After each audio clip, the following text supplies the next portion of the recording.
साथियों नमस्कार। अनंत वक्ता लीगल ट्रैक के एक नए एपिसोड में आपका स्वागत है। मैं हूं पंकज उपाध्याय। हर बार की तरह आज भी मेरे साथ परमानंद पांडे जी हैं। पांडे जी नमस्कार। नमस्कार। पांडे जी सुप्रीम कोर्ट में एडवोकेट हैं, एडवोकेट ऑन रिकॉर्ड हैं। आज उनसे जानेंगे कि इनकाउंटर जो पुलिस करती है, क्या उसको किसी को जान से मार देने का खुला लाइसेंस है? इसके सारे पहलुओं पे आज चर्चा करेंगे। तब ये बात और प्रासंगिक हो जाती है कि सोशल मीडिया पे आए दिन लगातार हर तीसरी चौथी पोस्ट पुलिस किसी को मारते पीटते, थप्पड़ से, जूते से, डंडे से, थाने में इधर उधर और बाद में इनकाउंटर तक की बात करती है। खास करके तब हम बात करना चाहेंगे और ये आज के वक्त में और ज़्यादा सवाल लोगों के जहन में होगा, इनकाउंटर जब भरत तिवारी की हत्या हो जाती है, की जाती है पुलिस द्वारा, और अब उस पर जांच बैठ गई है। पांडे जी पुलिस को इनकाउंटर लाइसेंस नाम से मिल गया है किसी को मार डालने का? कतई नहीं। तो पुलिस को इनकाउंटर करने का कोई अधिकार नहीं है। वास्तव में जो धारा है वो एक सेल्फ डिफेंस का है। आम नागरिक अगर उसको ये लगता है कि उसके जान खतरे में है तो वो अपनी सुरक्षा के लिए किसी के ऊपर कोई हथियार उठा सकता है, लेकिन पुलिस को कोई ऐसा अधिकार नहीं है कि वो किसी का इनकाउंटर कर दे, ना तो उसको लाइसेंस है। गलत फहमी लोगों के दिमाग में हो गई है कि पुलिस चाहे तो इनकाउंटर कर सकती है, लेकिन इनकाउंटर करने का अधिकार किसी को भी नहीं है। ये बात साफ होनी चाहिए। तो अभी भरत तिवारी के मामले में भरत तिवारी ने, लोग कहते हैं गोली मार दिया, लेकिन गोली तो लगी नहीं किसी को। लगी नहीं किसी को तो फिर उसमें क्या सिक्योर पुलिस वाले हुए? उसको दनादन 3 गोली वहां मारे और 1 गोली गाड़ी में बैठा के मार दिए, 2 गोली। नई घटना हुई है भरत तिवारी के साथ। वास्तविकता यह है कि जिस व्यक्ति को गिरफ्तार करके उसको न्यायालय के समक्ष पेश किया जाना चाहिए था, और पुलिस का काम है कि उसको दोषी साबित करे न्यायालय के सामने, जिससे वह व्यक्ति दोषित हो और फिर उसको सजा मिले। पुलिस की बर्बरता पे तो बाद में आएंगे, पहले ये कर लेते हैं कि समझने की कोशिश करते हैं इनकाउंटर शब्द बना कैसे, उसका निजात किसने किया और किस मंशा से किया? देखिए, इनकाउंटर शब्द का मतलब तो जैसे कहते हैं मुठभेड़, जिसको हिंदी में आप सीधा शब्द देंगे मुठभेड़ हो गई। कोई भी व्यक्ति अगर मान लीजिए डाकुओं का एक गिरोह है या कोई और भी व्यक्ति है, पुलिस पर दनादन गोलियां चलाता जा रहा है, तो पुलिस आत्मरक्षा में ऐसा करती है कि वहां पर गोली चला देती है। ये इस शब्द से इनकाउंटर शब्द बना। ये अंग्रेज़ों के समय की स्थिति है कि जब चलता था कि लेकिन आज की स्थिति में ये हो गया है कि इनकाउंटर का मतलब किसी भी व्यक्ति को, आपको ये लाइसेंस मिल गया है कि जैसे चाहे जब चाहे मार दें।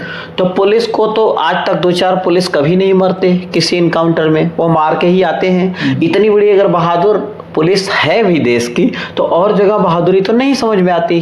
कभी कुकर में बम फोड़ के चला जाता है टेररिस्ट, कभी कहीं करके चला जाता है, तो क्या समझा जाए? ये बात आपकी सही है कि पुलिस की मर्दानगी वहीं साबित होती है जहाँ एक निरीह असहाय व्यक्ति होता है, जो शस्त्रहीन व्यक्ति होता है, उसके खिलाफ गोली चला करके और वो इनकाउंटर दिखा देते हैं।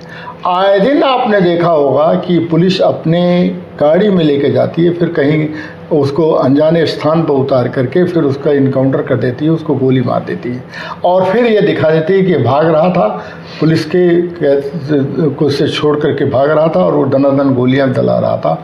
विकास दुबे की घटना तो आपको मालूम ही होगी। विकास दुबे की घटना में क्या हुआ था कि वो वहाँ से लेके आ रहे थे, फिर बीच रास्ते में पुलिस, जो मीडिया के लोग थे, उनको कह दिया कि नहीं आप नहीं आएंगे।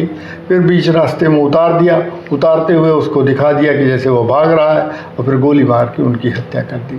तो इस ढंग की घटनाएं जो होती हैं बड़ी निंदनीय घटनाएं हैं। इसके कारण लोगों का विश्वास खत्म हो जाता है पुलिस पर। इस देश में निंदा करने से कुछ नहीं होता, इस पे पुलिस पे कठोरता से कैसे सवाल, क्योंकि ऐसे बर्बर पुलिस आए दिन सोशल मीडिया पे किसी को थप्पड़ मार देना खींच के। पुलिस को यह अधिकार किसने दिया है और क्या है भी अधिकार? नहीं है। अगर नहीं है तो एक और बड़ा चलन आजकल क्राइम पुलिस द्वारा किया जा रहा है कि किसी ने अगर पुलिस की वीडियो बनाई तो उसे ईगो हर्ट समझती है पुलिस और उसको ही मारने लगती है। ये कितना जायज है? क्या वीडियो बनाना कतई नहीं, ये वीडियो बनाना कतई नाजायज नहीं है। वीडियो बनाने का पूरा अधिकार है आपको, लेकिन पुलिस तो इस देश में ऐसे है ना कि बर्बरता का पूरा दूसरा नाम पुलिस है। इसी बर्बरता के नाते तो पुलिस जो है जहाँ चाहती है वहाँ पर लोगों से ज़बरदस्ती वसूल करती है, लोगों को ज़बरदस्ती जेल में बंद कर देती है। मैं आपको बताऊँ कि हमारे यहाँ एक घटना है आजमगढ़ ज़िले की, बहुत पुरानी घटना है। एक थानेदार ने एक एसडीएम को हड़काया और कहा कि मैं तुमको बंद कर दूंगा थाने में। उन्होंने कहा कि नहीं यार, ये कैसे हो सकता, मैं तुमको आदेश देता हूं और तुम मुझे थाने में देने। कहने लगे कि मैं साहब आपको एक वेश्यावृत्ति के आरोप में गिरफ्तार करूंगा और कहूंगा कि आपने ऐसा किया है। उन्होंने कहा अच्छा। फिर वो एसडीएम को वहाँ के एसपी से शिकायत करनी पड़ी और कलेक्टर से शिकायत करनी पड़ी। कलेक्टर और एसपी के हस्तक्षेप के बाद एसडीएम की जान बची, वरना एक दरोगा जो है एक एसडीएम को गिरफ्तार करने की धमकी दे रहा था, और ये ऐसे कारण से कि जैसे लगता है कि वो न्यायालय में फंस ही जाएगा। तो ऐसी स्थिति तो इस देश में है। जोर ज़बरदस्ती का नाम पुलिस है, और जोर ज़बरदस्ती इस ढंग से की जाती है कि जैसे आम आदमी को उनको हलाल करने का पूरी तरह से अधिकार मिल चुका है। और कोई इसका विरोध करता है तो हत्या हो जाती है उसकी और पुलिस रंग दे देती है, इनकाउंटर कर दिया। अगर कोई इसका विरोध करता है तो वही भरत तिवारी की हालत हो जाती है। तो इससे बचने का और पुलिस की बर्बरता से बचने के कौन कौन से तरीके होते हैं बतौर वकील और बतौर पत्रकार आपकी नजर में क्या? मेरी समझ से तो पुलिस एक्ट में पूरी तरह से संशोधन किया जाना चाहिए। तो फिर जांच कौन करेगा? पुलिस ही तो करेगी। पुलिस जांच नहीं करेगी, ये एक निष्पक्ष जांच कराने के लिए एक कमेटी बनाई जानी चाहिए जिसमें पुलिस इन्वॉल्व अगर है तो ठीक करे, नहीं तो पुलिस की सहायता ली जानी चाहिए। और ऐसा नहीं है कि पुलिस को पूरा पावर दे दिया जाए कि वो जांच करे और जांच करने के बाद किसी को अपराधी साबित करे। एक और पंगा बीच में आता है, मानवाधिकार आयोग के यहाँ हम रिपोर्ट करने जाते हैं, आप रिपोर्ट या कोई भी रिपोर्ट, मानवाधिकार आयोग सीधे उसी थाने को बोल देती है रिपोर्ट करने के लिए जिसकी बर्बरता का मामला होता है। तो चमड़े का बेड़ा हो, कुत्ता रखवाली कर रहा हो, कितना सुरक्षित है? बहुत गलत है ये। इसके बारे में हम सारे लोग उठा चुके हैं इस आवाज़ को कि ऐसा कतई नहीं होना चाहिए। अब तो न्यायालय, पहले न्यायालय जो है पुलिस की बात को आंख मूंद कर विश्वास कर लेता था, अब तो न्यायालय जो है इस पर भी अविश्वास करने लगा है कि पुलिस किस ढंग से अपनी बातों को तोड़ मरोड़ कर पेश करती है और लोगों को फंसाती है। पुलिस को सजा तो नहीं होती?